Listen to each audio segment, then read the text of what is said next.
une journée de consécration. Chacun de nous, Père, s'est approché de toi. Oh Dieu bien-aimé, maintenant nous sommes venus, Seigneur, sous le signe de la réclamation des privilèges que tu nous as donnés. Nous voulons entrer en possession de chaque bénédiction rédemptrice que tu avais rédemptée à la croix. Viens maintenant, Père. Parle-nous, Seigneur. En quelques mots, Jésus. Pour élever nos foi. Pour encore créer l'atmosphère spirituelle convenable. À laquelle nous allons nous approcher de toi. Pour réclamer ce qui nous appartient. Seigneur. Quand nous serons en train de le réclamer, exauce-nous, Seigneur. Ne nous laisse pas repartir tel que nous sommes venus. Descends, Papa. En ce jour-là, Père, tu avais dit à Moïse que le peuple se sanctifie avant de pouvoir s'approcher de toi. Et tu descendras au milieu d'eux. Papa, oh Dieu, aujourd'hui nous aussi, nous sommes restés loin de toutes choses. Nous sommes restés dans ta présence. Descends maintenant, Père, afin de nous répondre. Nous comptons que sur ta grâce, bénis la continuité de la lecture de ta parole. Souviens-toi de notre cher pasteur. Là où il se trouve, Père, assiste-lui, Jésus. Où elle est ton onction là-bas. Bénis le peuple qui va l'écouter ce soir. Souviens-toi aussi de nous ici, Seigneur. Dieu bien-aimé, nous abandonnons à toi. Où est ton onction? Où elle interprète? Où elle auditoire? Ceci pour ta seule gloire. Au nom du Seigneur et Sauveur Jésus-Christ. Amen. Amen. Pendant que vous allez vous asseoir, Hébreux, nous lisons le livre des Hébreux. Hébreux au chapitre 1. Nous lisons le verset 5. Hébreux chapitre 1.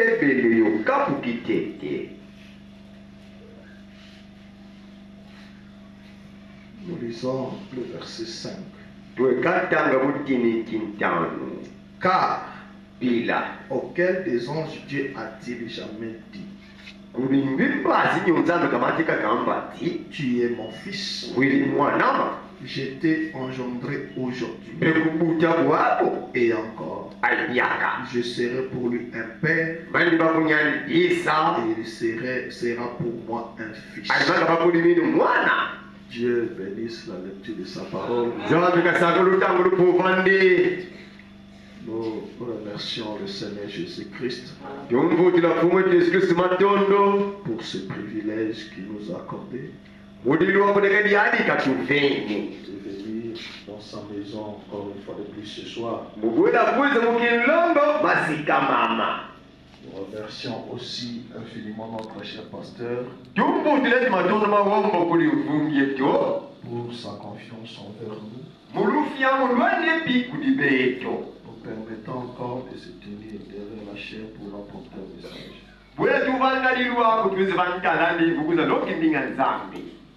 Nous remercions aussi chacun de vous qui ont répondu présent.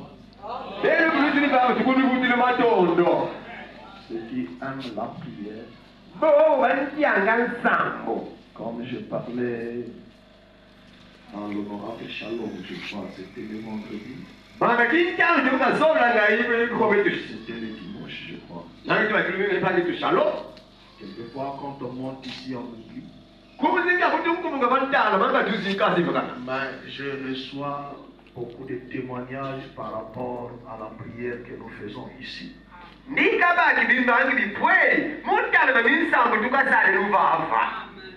Les prières du mercredi. J'ai déjà quelques témoignages. Comment tu es en train d'agir. Et nous devions aimer la prière. Amen. Amen. Nous allons lire quelques citations avant de pouvoir prier.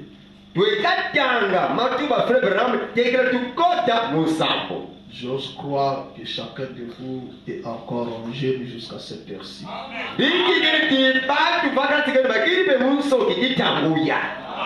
Nous allons lire quelques citations. Et puis nous allons commencer à réclamer ce dont que nous aurons besoin. Donc je vais exhorter sur la prière de la réclamation.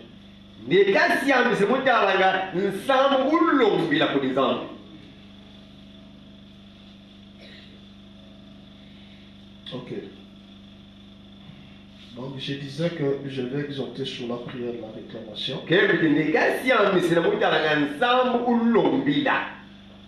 Écoutez d'abord ce que Frère Branham dit. Je suis dans la brochure. Si Dieu est avec nous, où sont alors tous les prodiges? Prêchez le 31 décembre 61 au paragraphe 38. Frère Branham dit ceci.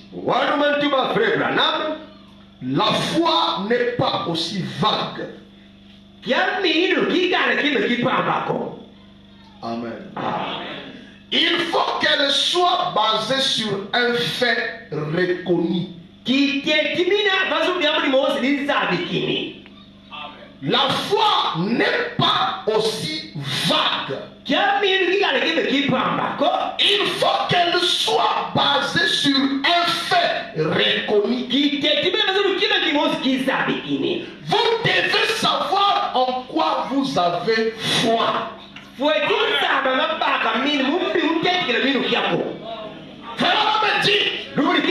La foi doit avoir un fondement.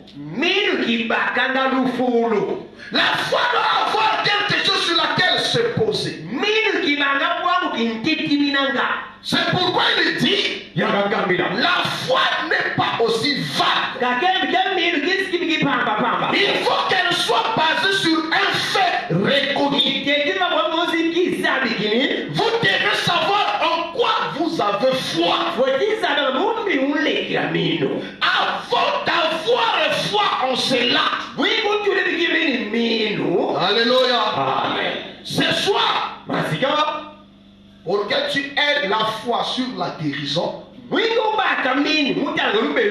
tu dois d'abord savoir si la guérison est parmi les promesses que Dieu t'a fait en ce temps de la fin.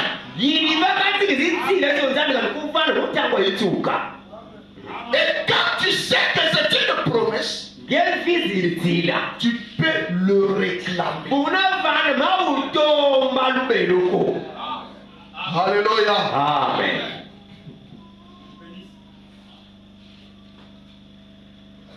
Nous devons donc savoir premièrement les comment et l'objet. C'est que le désir de Dieu. C'est que le plan de Dieu. Et comment s'approcher de Dieu. Suivant ces plans. Et alors, nous pouvons courageusement nous avancer vers le trône de grâce. Et réclamer ce qui nous est promis dans les plans. La première des choses, nous devons d'abord savoir ce qui nous appartient,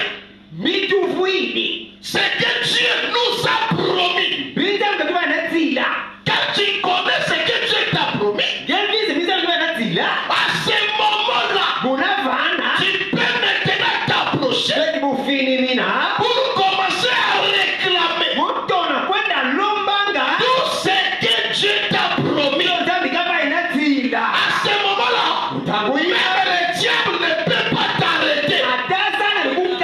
Parce que tu connais la chose que tu es en train de réclamer. Tu es sûr que cela t'appartient. Tu peux même montrer le diable la preuve que cela appartient à la rédemption. Parce que, il y a des églises qui croient que le temps des miracles est passé. Qui croient que la guérison divine n'existe pas. Alléluia. Mais si toi tu crois que la guérison divine existe, tu dois avoir cela dans la promesse. Hein? Amen. Alléluia. On ne réclame jamais quelque chose qu'on ne connaît pas. Si cela nous a été donné. Alléluia. C'est pourquoi les enfants d'Israël, quand ils priaient à Dieu, ils ne priaient pas comme nous prions. Mais ils priaient voyant la promesse de Dieu. Ils tentaient dans la promesse de Dieu. Quand vous allez prendre 2 Chroniques chapitre 20, vous allez voir comment Josaphat est prié. Il dit c'est toi qui nous a fait sortir nos pères de l'Égypte pour leur amener ici et leur donner cette terre. Alléluia. Là Dieu reconnaissait que la terre ici, c'est moi qui ai donné ça à Abraham. Alors je ne laisserai pas quelqu'un puisse enlever son peuple ici. À ce moment-là, peu importe la quantité d'armée qui venait affronter Israël à cause de la promesse qu'il rappelait à Dieu, les armées du ciel descendaient et combattaient à côté d'Israël pour apporter la solution à Israël, afin que la parole de Dieu, la promesse de Dieu ne faillisse jamais. Alléluia. Amen. Ok. Quand Josué a appris que les gens étaient morts et que l'armée d'Israël avait fui son ennemi, qu'est-ce que Josué a fait? La Bible dit Josué a commencé à prier. Il a dit à Dieu, tu m'as dit, partout où on foulera les plantes de nos pieds,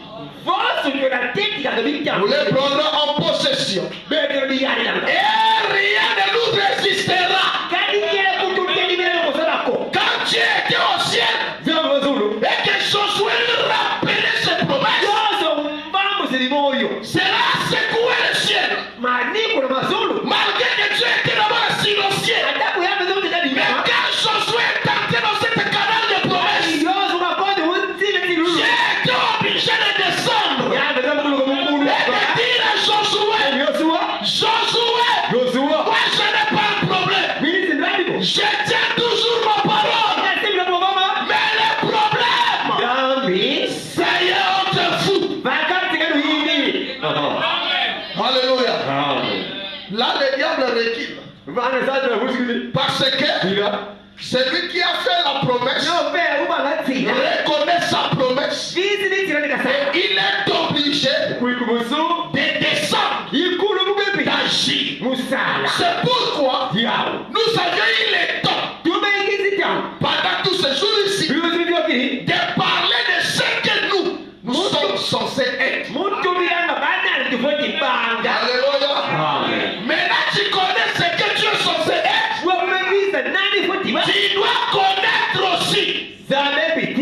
tout ce que tu possèdes. Alléluia.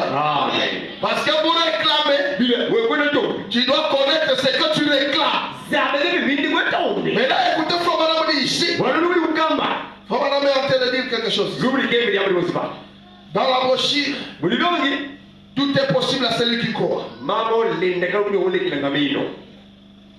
22 juillet 56. Je vais lire au paragraphe 7, 8, 9.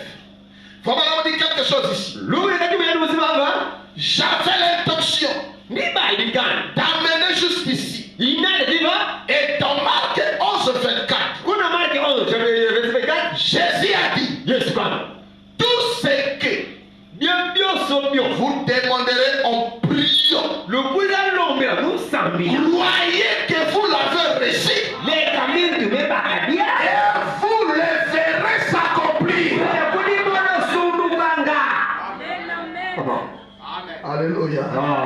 Frère Branham dit peu importe ce que c'est.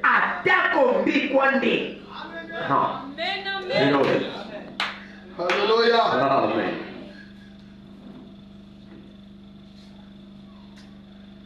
Vous savez, il y a des mots. Je ne sais pas, nous les chrétiens, comment nous comprenons les choses.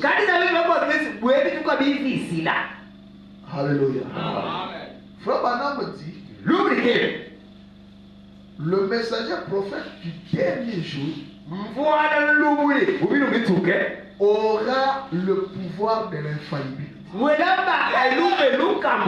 Est-ce que vous le croyez? Et Frère Branham dit tout ce que j'ai dit, c'était ainsi dit le Seigneur. Maintenant, quand toi tu écoutes, Frère Branham prend Marc 11, 24. Il récite d'abord selon la Bible. Jésus a dit tout ce que vous demanderez en priant, croyez que vous l'avez reçu et vous le verrez s'accomplir. Point. Maintenant, là, Frère Branham, il donne le sens du verset. Peu importe ce que c'est. Est-ce que vous, moi je voudrais que vous puissiez comprendre. Parce que lorsqu'on dit peu importe. Alléluia. Lorsqu'on dit peu importe. Si c'est une maladie, ça veut dire peu importe le nom de la maladie.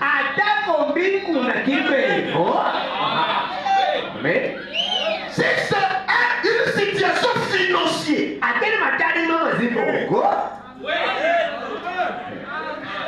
écoutez, quand Frère Branham était dans la maison à Tiroïde,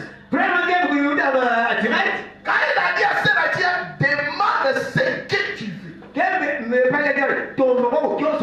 Vous savez que Frère Branham avait même proposé de l'argent.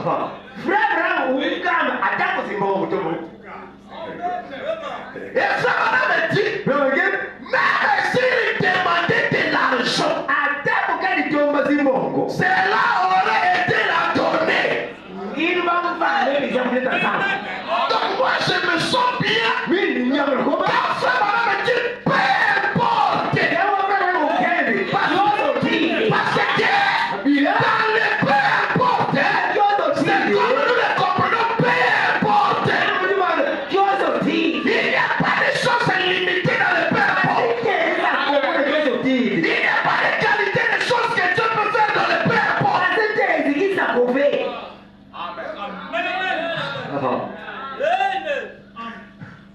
Jésus a-t-il mis cela dans la parole?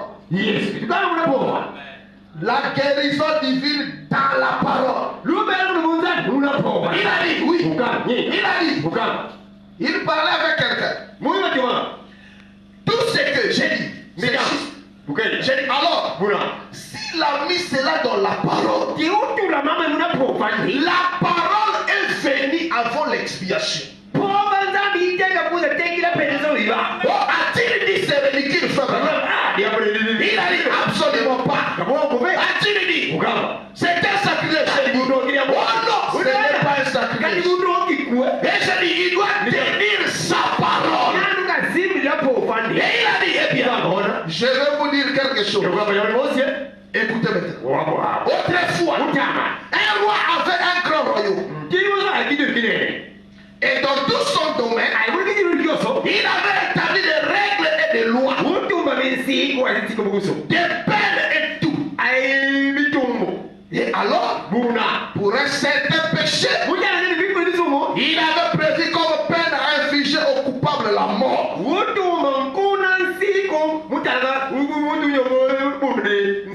Et tout homme qui commettait ce péché-là devrait subir la peine de mort. Et un jour, un esclave commis un acte méritant cette peine. Il devait mourir. On l'amena devant le roi. Et le roi dit, je suis un homme honorable. Alléluia. Le roi dit, je suis un homme honorable. Je tiens ma parole. Et conformément à mes lois, ici dans mon royaume, tu as commis. Et en tant qu'homme juste, qui tient ma parole, ma parole déclare ici qu'il n'y a pas d'expiation pour ce péché. Tu dois mourir. Je ne puis rien faire pour te porter la vie. Et le pauvre gars a dit, s'est mis à trembler et a dit, bien, il a dit, ressaisis-toi. Que puis-je faire pour toi avant de t'ôter la vie? Il a dit, l'esclave qui encourait la peine de mort, il a dit, j'ai besoin d'un verre d'eau.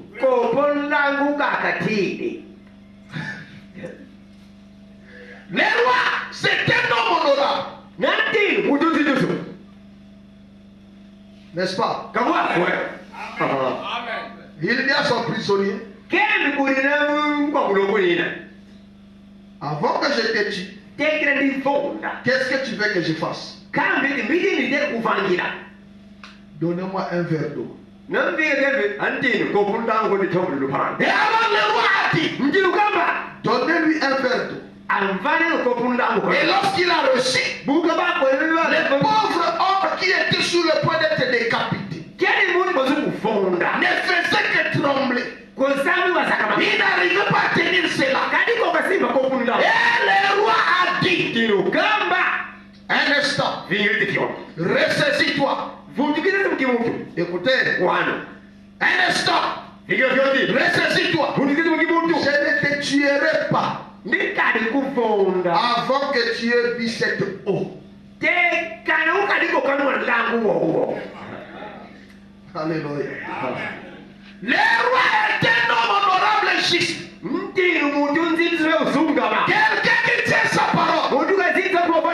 Mais il a dit à cet homme, je ne te tuerai pas avant que tu aies bu cette eau.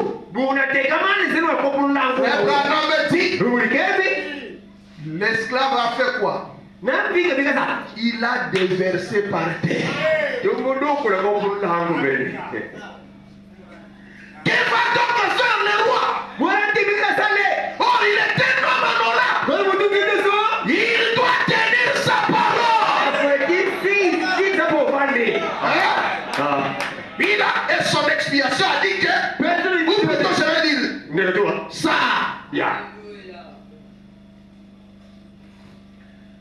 Frère dit, sa parole déclare qu'il n'y a pas de peine ou plutôt de rédemption pour ce péché. Et cependant, le roi a parlé à qui? Qu'il ne le tuera pas avant qu'il ait bu cette eau. Chose qui est impossible. Vu que l'homme a déversé l'eau par terre. J'ai dit, Ce qu'il a dit, c'était une gaffe de la part du roi. J'ai dit, c'est vrai. Et vous pensez que Dieu a fait une gaffe. Et je dis, on mettant des maîtres cela dans l'expiation. Qui a mis cela dans sa parole. J'ai dit, mon frère, c'est plus pauvre que le potage fait de l'ombre d'un poulet qui a crevé de faim. J'ai dit, ça ne marchera jamais. Certainement pas. Dieu a mis cela dans sa parole. Et c'est pour ceux qui croient. C'est seulement pour les croyants. Alléluia. Frère Branham dit, le roi était obligé de laisser la vie à l'esclave. En étant honorable, en étant juste, il ne devait pas piétiner sa parole. Oh, le roi c'est un homme. C'est lui qui a fait cette promesse. A pu tenir sa promesse. Qu'en est-il de Dieu?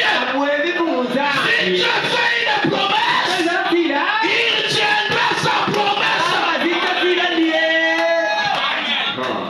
Tout est possible à celui qui croit. Écoutez, frère, même si nous n'avons peut-être pas assez de foi, et je voudrais que vous sachiez, ceci au départ,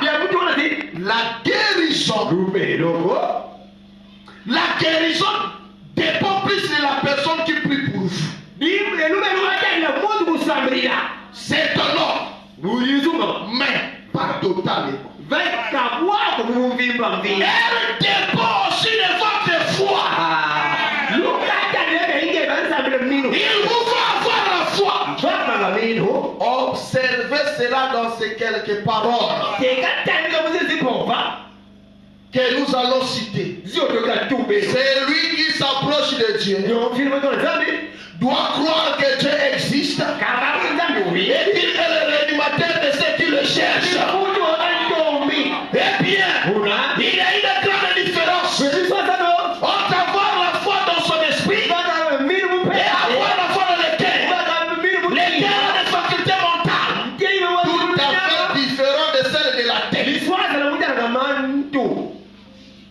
Frère Branham dit, écoutez ce que nous allons faire. Frère Branham dit ceci. La foi, c'est notre victoire. Écoutez ce que nous allons faire. Frère Branham dit, dans la foi, c'est notre victoire. Prêché le 4 octobre 58. Je suis au paragraphe 31. Je vais lire 32 et 33. Frère Branham dit, si on avait de braves hommes comme celui-là, alléluia. Si on avait de braves hommes comme celui-là, qui serait résolu,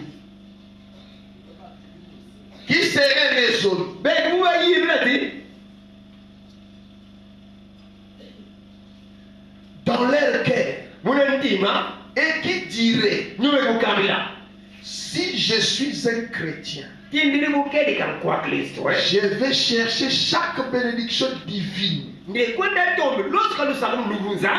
m'appartient et la réclamer. Si la Bible enseigne, écoutez-moi, si la Bible enseigne que je peux recevoir le Saint-Esprit, je resterai à genoux jusqu'à ce que Dieu me donne le Saint-Esprit. Alléluia. Amen.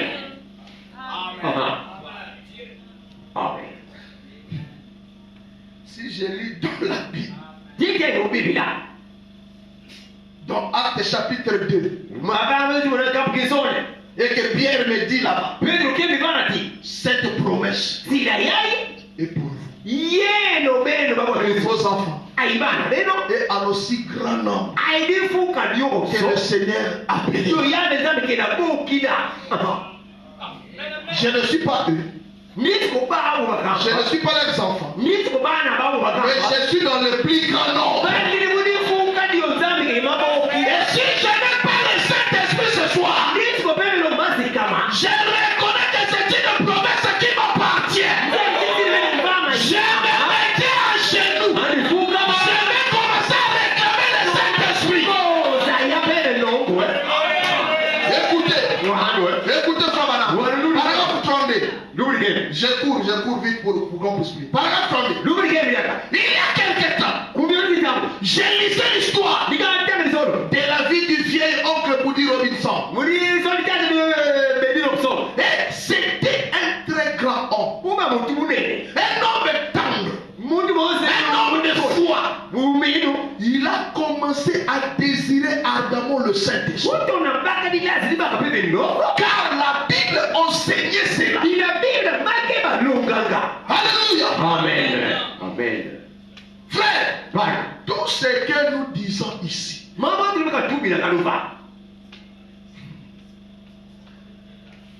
c'est la parole, une citation me dit que Christ a porté des peines afin que toi, tu ne portes rien. Frère, je m'agenouillerai. Je vais commencer à réclamer cela. Le vieux Boudi Robinson, quand il partait à l'église, on prenait la Bible, on lui enseignait que le Saint-Esprit, c'est une promesse qui appartient. Il a commencé à sentir. On vient d'avoir le Saint-Esprit. Frère, ce soir, c'est une opportunité qui t'est donnée. Si tu n'as jamais une vie chrétienne victorieuse, si tu n'as jamais marché comme un chrétien, si tu n'as jamais fait l'excellence du Saint-Esprit, commence à réclamer le Saint-Esprit.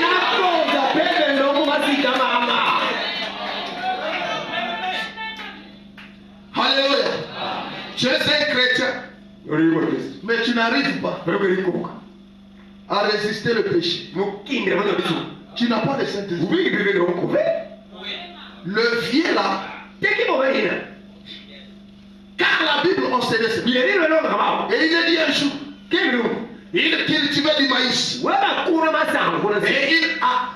Et il cultivait du maïs et il a arrêté son vieux mulet. Et il est descendu dans la rangée de maïs. Et il a dit, oh Dieu, si tu ne me donnes pas le baptême du Saint-Esprit, quand tu reviendras sur la terre, tu trouveras mes os étendus ici. C'est une promesse faite. Dieu va le lui donner.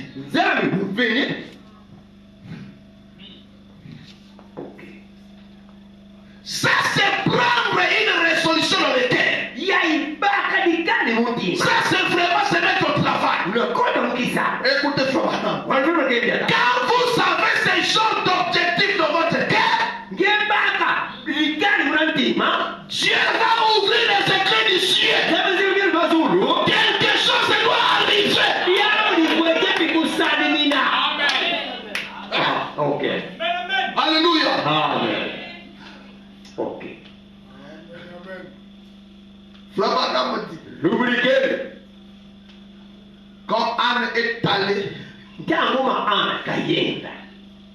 s'agenouiller à la chair, il a commencé à demander Dieu l'enfant, lui rappelant ce qu'il a dit dans sa parole. Dans ma maison, il n'y aura pas de stérile, ni de femme qui avortera. Vous savez ce que Flabana me dit? Flabana me dit dans la brochure, merci, c'est le grand c'est bon. On me dit que Dieu, donc il aurait descendu, placer un enfant entre les mains de Anne. Quand Dieu a exaucé la prière, donc il aurait descendu,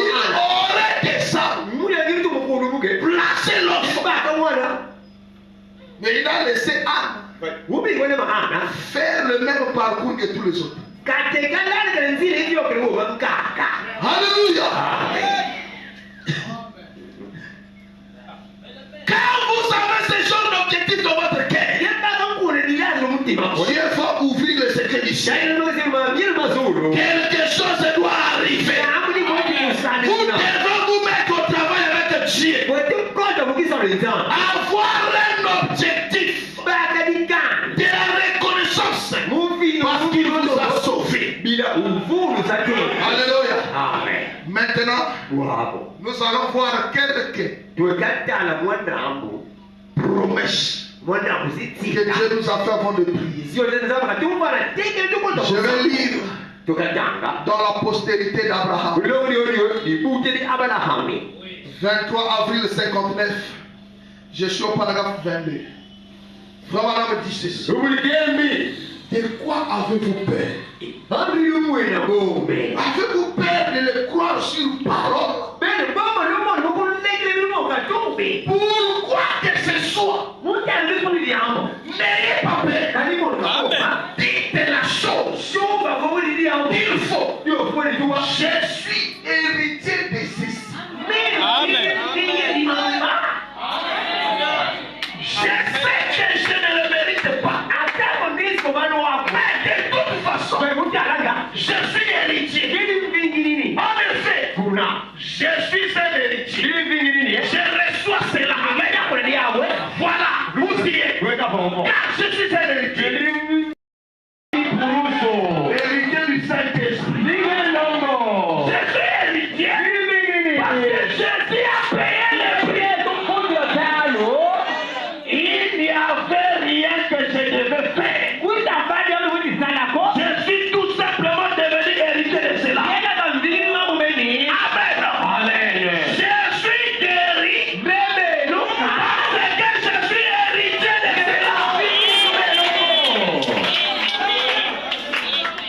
Mes maladies sont parties. Les afflictions sont parties. Pourquoi? Parce que je suis héritier de cela. Oh, assurance parfaite. Jésus est mien. Aucun avant-goût de la gloire est divine. Héritier du salut. Acquis par Dieu. Né de son esprit. Lavé de son sang. C'est là notre histoire. Oh. Alors, Satan ne peut pas supporter cela. Voyez-vous? Car c'est un être vaincu. Il est qu'un plus faible. Jésus a payé le prix.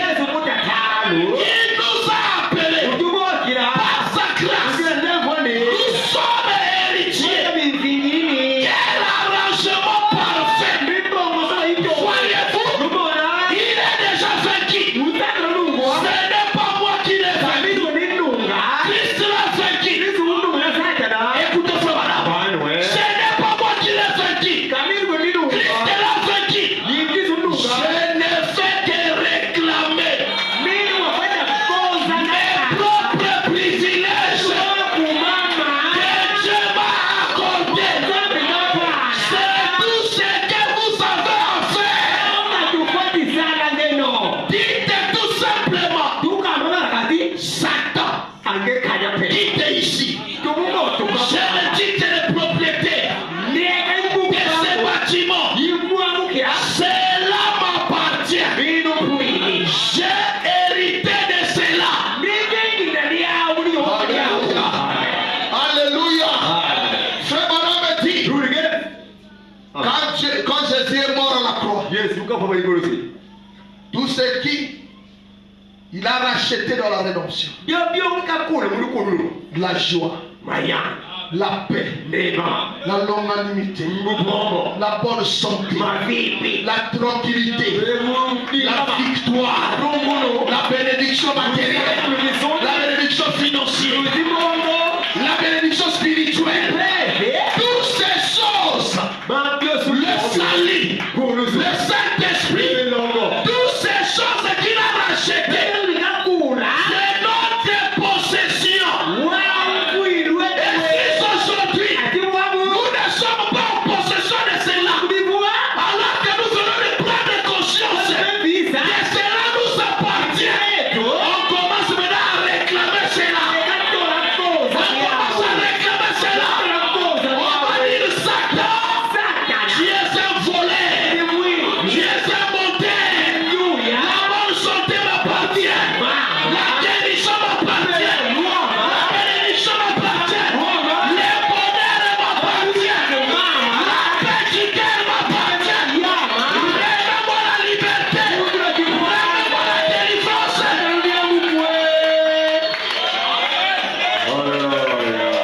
Parce que tu sais que tout cela, Christ a déjà payé le prix.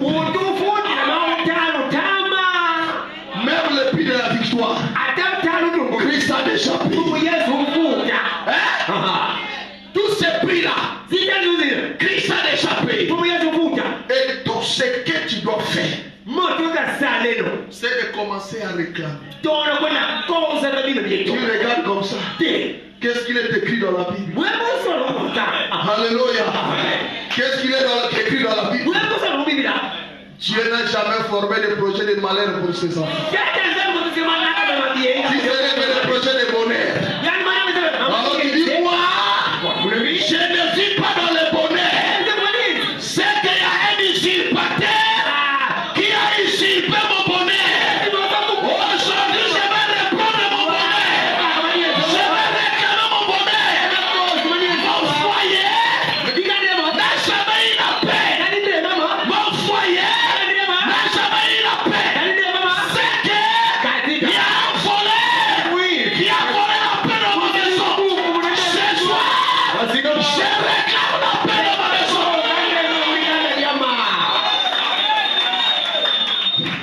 C'est tout ce que nous allons faire. Est-ce que tu es prêt à réclamer quelque chose? Est-ce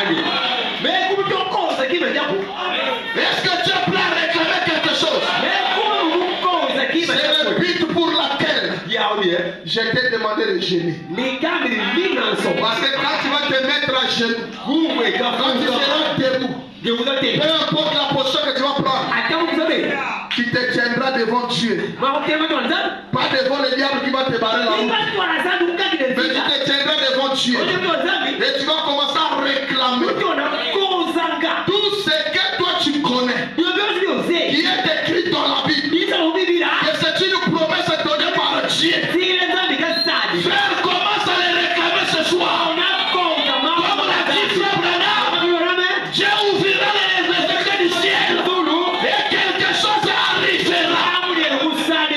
Alléluia. Amen. Pendant que nous allons nous tenir libres. Tout est devant nous. Alléluia. Amen. Amen. Amen.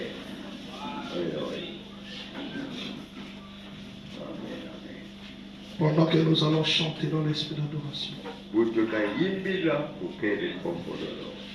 Oh oui, prends mon âme, prends Seigneur, et que ta flamme brille dans mon cœur, que tout mon être vive pour toi,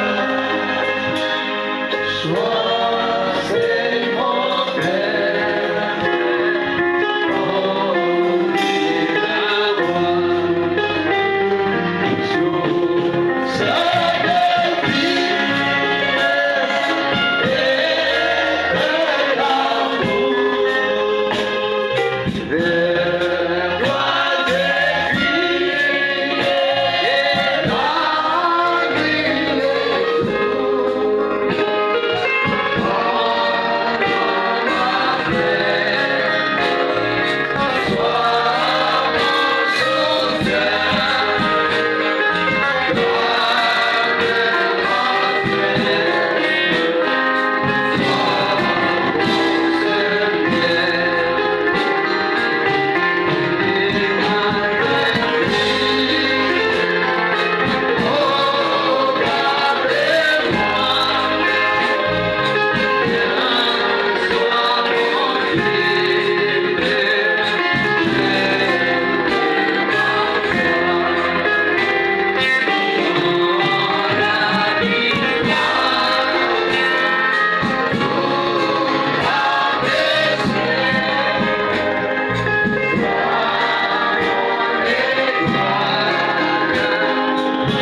Ce soir en Christ, chaque bénédiction pour laquelle il est mort nous appartient maintenant même. Nous possédons cela. Oh Dieu, aide-nous à avoir la foi ce soir pour utiliser ta foi. Car tu as dit et cela nous appartient. Et puissions-nous réclamer cela ce soir. Seigneur, chaque privilège que nous avons et qui nous a été donné par Dieu, car tu nous as rachetés, tu nous as appelés par la grâce, tu nous as lavés dans le sang de ton Fils, le Seigneur Jésus, et tu nous as lavés, tu nous as remplis du Saint-Esprit, et nous as placés en Jésus-Christ. Nous voici ce soir pour réclamer chaque chose, chaque bénédiction, rétablisse. Et notre ennemi ce soir n'est que du plus, car au calvaire, il sera dépouillé de tout ce qu'il était. Lorsqu'il a dépouillé de tout, de la puissance qu'il n'avait jamais eue. Car Dieu était, l'homme fut réconcilié avec Dieu à ce moment-là. Par le sang de Jésus-Christ. Lorsqu'il a payé entièrement le prix et que le sacrifice suprême fut accompli. Et cela a plu à Dieu. Et ce soir, nous sommes ressuscités en lui. Comme nous te remercions, sachant ceci, que quand il arrive, nous sommes en lui. C'est qu'il a justifié, il est déjà glorifié. Et le Père par sa propre foi, croyons que nous nous approchons à nos bénédictions rédemptrices et à la justice du Seigneur Jésus-Christ. Nous voyons d'avance là-bas dans l'éternité. Glorifiés ensemble avec lui. Dans les corps glorifiés. Libre de toute maladie. Libre de la mort. Pour vivre avec lui. Protégés enfants bien-aimés. Dans les âges sans fin. Et les temps de commencer.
sommes arrivés à la fin.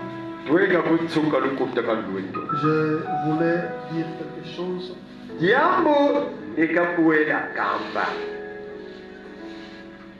Comme je vous avais donné ce programme-là, avant d'arriver là où je vais arriver, donc vendredi, nous sommes encore en jeûne et prière.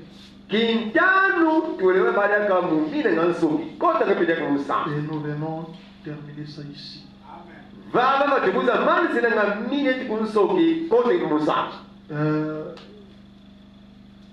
J'avais dit qu'il fallait aussi exhorter.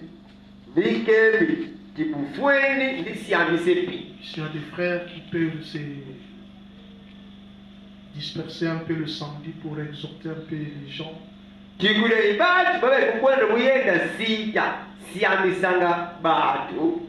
Inviter même les malades. Le dimanche, on aura un service spécial. Évangélisation. Mais le vendredi, nous avons jeûné. Nous ne pouvions pas prêcher un message d'évangélisation pour vous qui croyez déjà. Pourquoi je vous demande d'inviter les gens. Bon, ce que je voulais dire, c'est que c'est pour nous, les frères et les sœurs qui étaient invités